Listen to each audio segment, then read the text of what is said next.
Salut tout le monde, c'est Ratus. J'espère que vous allez bien. Aujourd'hui, on va parler d'un truc hyper important en MAO. Quelque chose qui va vous aider à clarifier vos mixages, mais aussi à maîtriser totalement la dynamique de vos morceaux, ou presque. Bien sûr, vous l'avez lu dans le titre, on va parler de l'ADSR. Bon, déjà, l'ADSR, qu'est-ce que c'est? ADSR, c'est le diminutif pour les mots attack, decay, sustain et release, qu'on peut traduire en français par les mots attaque, déclin, maintien et relâchement. Ces termes désignent simplement les critères spécifiques à la construction d'un son, et ce, qu'ils soient synthétiques, naturels, percussif ou persistant. Pour être plus clair, on va prendre l'exemple d'un synthé. Ici, le 3X OSC. Lorsque j'appuie sur une touche du clavier, l'attaque définit le temps mis par le son pour arriver à sa puissance maximale, qu'on appelle la crête. Ensuite, le decay est une notion de temps qui définit la durée de chute du volume entre la crête et le sustain. Mais le sustain, justement, parlons-en. C'est tout à fait lié au decay, c'est tout simplement le niveau sonore qui sera conservé tant que vous garderez la touche de votre clavier enfoncée. Pour finir, la release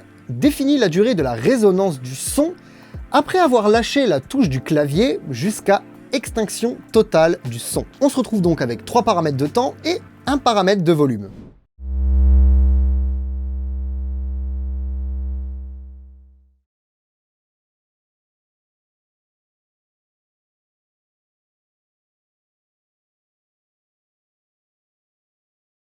Alors, comme je vous l'ai dit en tout début de vidéo, comprendre l'ADSR vous aidera à maîtriser le mixage et la dynamique de vos morceaux. Par exemple, cela vous aidera à faire en sorte que vos sonorités ne se chevauchent pas inutilement. Pour faire un exemple concret, prenons un son assez percussif comme un kick ou une caisse claire. Et ensuite, prenons un instrument mélodique mais lui aussi percussif comme un pluck ou un son de piano. Eh bien, adoucir très légèrement l'attaque de votre pluck ou de votre piano pour éviter de parasiter celle de votre kick ou de votre caisse claire vous permettra d'une part de rendre le mélange plus naturel, plus doux, mais surtout de clarifier le tout en évitant justement d'avoir des fréquences qui viennent se bouffer entre elles. Et là, si vous avez bien écouté, vous venez de vous rendre compte qu'un sidechain, c'est ni plus ni moins qu'un ADSR dans ses grandes lignes. Hein, le sidechain, pour ceux qui n'étaient pas là au tout début, il y a une petite vidéo juste ici dans les petites fiches, j'en ai parlé il y a très longtemps, par contre je vous préviens, ça a vieilli. A contrario, on peut régler l'ADSR pour faire en sorte que les sonorités se superposent légèrement. Dans le cas d'une mélodie sur des cordes frottées ou pincées par exemple, histoire de fluidifier les transitions de notes et pour rendre le tout moins robotique. Pour finir, je vais vous répéter encore une fois que comprendre l'ADSR et donc comment est construit un son, c'est vraiment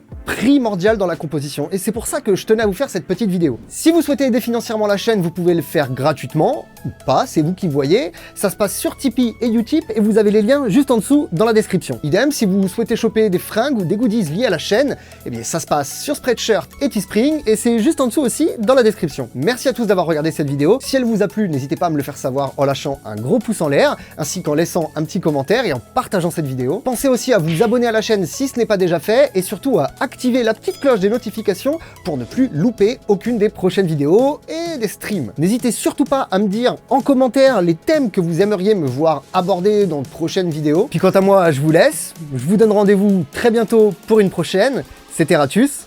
Ciao!